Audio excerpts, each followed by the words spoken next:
EVM wise होता है उसमें ये बात तो सही है कि पता चल जाता है ईवीएम वाइज, और फिर जहाँ पे गुंडागर्दी ज़्यादा होती है वहाँ पे फिर उनकी मुसीबत आ जाती है। बंगाल में ईवीएम वाइज जो कराते हैं ना, वो सबसे आसान काम है ममता के लिए पता करना और फिर उस पर्टिकुलर बूथ के लोगों को अटैक करना। यही हुआ था 2021 में।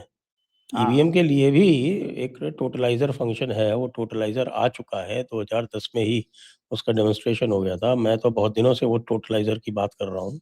वो टोटलाइज़र 16 ईवीएम्स को एक साथ कनेक्ट कर देता है। तो अगर किसी को यानी कि अलग उसमें से कई चाहिए। कई पोलिंग स्टेशन एक साथ जुड़ जाते हैं। हुँ। तो उसमें ये आप फिर पता नहीं लगा सकते ना कि कहाँ से कौन है। अच्छा, चूँकि हाँ ईवीएम है, इलेक्ट्रॉनिक सिग्नेचर है, तो जब भी अगर पता लगाना हो तो आप लगा ही सकते हैं। मान लीजिए कोई कोर्ट जाना चाहता है, कोई सेस कोर्ट के माध्यम से आप जाना चाहते हैं। हाँ तो मैं तो भई इसके फ़ेवर में हूँ। मैं तो ईवीएम वाइज़ जो सबको दिखाते हैं, मैं तो उसके फ़ेवर में नहीं हूँ, क्योंकि उससे जो वो ये मतदाताओं के समर्थन, वो हित में नहीं है वो। हाँ ख़ास तौर से बंगाल और बिहार, यूपी जैसी जगहों पे जहाँ गुंडई ज़्यादा होती है, वहाँ तो मतदाता जो है वो पूरा रिस्क पे रहता है। खैर हाँ। अब यूपी में तो योगी जी आ गए तो वहाँ कोई रिस्क नहीं है। हम्म, लेकिन पहले तो बंगाल, बिहार में बहुत समस्या थी। हाँ हाँ, बिल्कुल। बंगाल में तो आज भी है।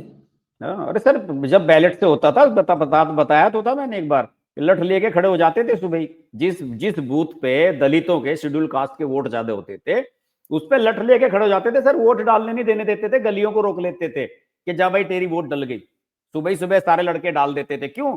वोटर कार्ड थे नहीं उस समय। तो वो अनिल है, मज़ाक अनिल चल रहा कौन है है ना। पता ही नहीं है। पश्चिम बंगाल में मज़ाक यही तो चल रहा है ना। मैंने आपको बताया था शायद पिछली बार कि पश्चिम बंगाल में कह रहे हैं कि साहब कि 5 वर्ष में सबको एक बार अवसर मिलता है कि वो अपने पुरखों से मिल ले। पुरखे वोट डालने आते हैं। सही बात है। तो अब ये जो है किसी को मरे इतने हुए सारे 15 साल हो गए, वो भी वोट डाल रहा है। मिल लो भाई बूथ पे जाके।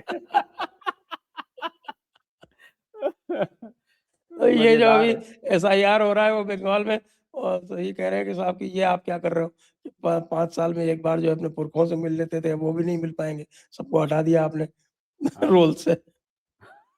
सब सबकी अब जो है वो बरसी मनवा दी आपने।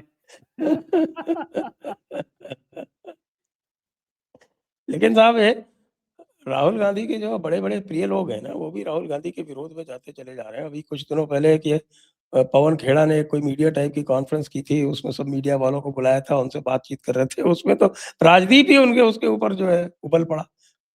लगा कि भाई आप जो है वो मीडिया को क्या कहते हो? खुद को देखो, हर जगह आप मेस कर दिया आपने, हरियाणा में मेस कर दिया, महाराष्ट्र में मेस कर दिया, बिहार में मेस कर दिया। ऐसे बोला हाँ, उसको। वो दरअसल राजदीप की जो पीड़ा है वो पत्रकारों से जुड़ी हुई नहीं है। हुँ, उनकी पीड़ा राजनीतिक, जो उनकी क्या कहते हैं, उनकी जो पॉलिटिकल विल है, पॉलिटिकल इच्छा है जो उनकी, वो उससे जुड़ी हुँ, हुई है सर। कि कांग्रेस, अच्छा भला जहां माहौल होता है, उन्हें लगता है कि यार यहाँ इस बार कमबैक हो रही है। हरियाणा में तो और महाराष्ट्र में तो ये लोग मान के चल रहे थे कि यूपीए की सरकार बनेगी, दोनों जगह कांग्रेस आएगी सत्ता में। और ये बात सही भी है उसने कि मैच कहाँ पे हुआ, वहां पे शैलजा और वो हुड्डा भिड़ गए थे टिकटों को लेके। और वहां आपका महाराष्ट्र, पता ही है आपको क्या रहता फैला इन लोगों के बीच में। और बिहार में तो उससे भी खराब हो गई स्थिति कि कई जगह 3-3 पार्टियों ने कैंडिडेट खड़े कर दे, सारे यूपीए के ही हैं वहां पे। वो निषाद की पार्टी का भी, उसका भी खड़ा है, और ये भी सैनी की, उसकी पार्टी का भी खड़ा है, आरजेडी वाला भी खड़ा है, कांग्रेस वाला भी खड़ा है। राजदीप की जो पीड़ा है वो बड़ी निजी है। आज एक बड़ा मजेदार हो रहा था सर कि आज उसमें राज्यसभा में संजय सिंह बोल रहे थे।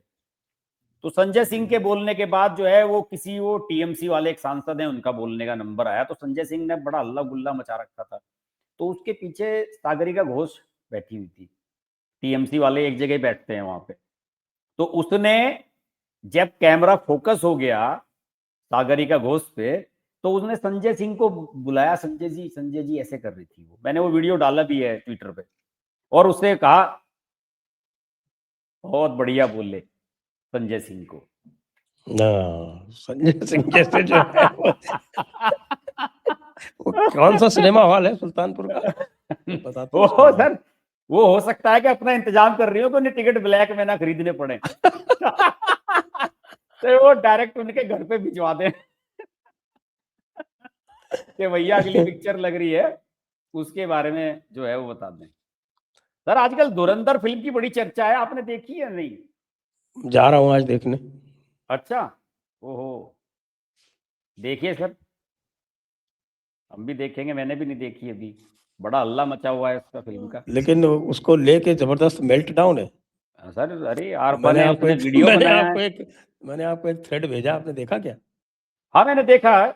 वो किसका है सर, वो क्या उसमें मतलब वो अरे जो किन्होंने भी है, बनाया? वो जो मोनिका वर्मा है, अच्छा उसने अच्छा। वो थ्रेड कंपाइल किया है, ये 3 दिन पहले का है। उसके बाद से तो और हालत खराब होती जा रही है। वो तो आरफा को देखो आप, कितना रो अरे रही सर है उसने वो। तो वीडियो बनाया है इस पे पूरा। वो तो हर जगह मुस्लिम एंगल ढूंढ लाती है। उसे पाकिस्तान को अगर कोई गाली दी जा रही है फिल्म में, तो वो मुसलमानों को गाली लगती है। उसकी तो आदत ऐसी ही है कि साहब हर जगह मुस्लिम एंगल उसे ढूंढ लाना है। और वो देखती नहीं है किसी फिल्म को। उसने बंगाल फाइल्स आई थी तब भी बनाया था वीडियो। वो बिना देखे ही वो क्या कहने लगती है कि मैंने तो इसका 2 मिनट का ट्रेलर देखा, मैं ट्रेलर भी नहीं देख पाई इसका, फिल्म तो मैं क्या देखूंगी। उसकी तो वो तो इसी तरह देखिए, वो की। क्या देख पाती है। वो पूरी जिंदगी जो है वो देखती है ना, सब जो वो सब बकरा हलाल करते हैं ना बकरीद वाले दिन, उसको बड़े हाँ चाव से देखती है। इसी तरह से मान लीजिए किसी का सर तन से जुदा का कोई करेगा ना, तो उसको बड़े चाव से देखेगी। हाँ हाँ, ये चीज तो पसंद है इन्हें। ये चीज़ पसंद है। हाँ खून खराबा हो इस्लाम के नाम पे, वो बहुत पसंद है। उसमें भी ढूँढ लाएँगे कोई नया एंगल, और उसमें भी यही बताएँगे कि साहब कि ज़ालिम तो हिंदू होता है। क्यों हाँ होता है? क्योंकि कुरान में लिखा है कि जो काफ़िर है वही ज़ालिम है। हाँ हाँ और हिंदू सारे काफिर हैं हिंदू तो काफ़िर है ही है, और काफ़िर भी हाँ। जो सबसे खराब डिग्री वाला काफ़िर होता है, मुशरिक जिसको बोलते हैं, वो है। हम्म, हम्म, तो जो काफ़िर है वही ज़ालिम है। इसीलिए राहुल गांधी जो है वो इस तरह के बिल लाते हैं, जैसे रोहित वेमुला बिल ले आए हैं, जैसे उन्होंने वो हम्म, आपके टारगेटेड कम्युनल वायलेंस वाला जो बिल लाए थे हाँ यूपीए के टाइम पे, जो फिर उनको ड्रॉप करना पड़ा। अब यहाँ कर्नाटका में लेके आ रहे हैं। रोहित रोहित वेमुला वाला तो सर मुझे ऐसा लग रहा है कि इन्होंने अगली बार प्लान ऐसी बना ली है कि वहां कांग्रेस का सुपड़ा साफ बिल्कुल हो, बचे ना एक भी वहां। अभी निशिकांत दुबे कह रहे थे ना कि इतने विधायक हैं आपके कि अब बुलेरो में भर लें उन्हें बोलेरो वाले तो वो उसका बिहार के लिए कर रहे हाँ मैं मतलब कह रहा हूँ, वहां की बात कर रहा हूँ मैं, साउथ की ये जो रोहित वेमुला और वहां मुस्लिम आरक्षण कर्नाटक में और तेलंगाना में सब जो कहानी चला रहे हैं, वहां इनकी पूरी प्लानिंग है अगली बार ना तेलंगाना में और ना कांग्रेस ना वहां पे कर्नाटक में। कर्नाटक में तो आप तय ही मान लो कि आनी नहीं है बिल्कुल भी।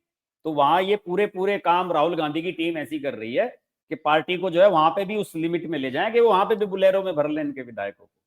ये कहना चाह रहा हूँ।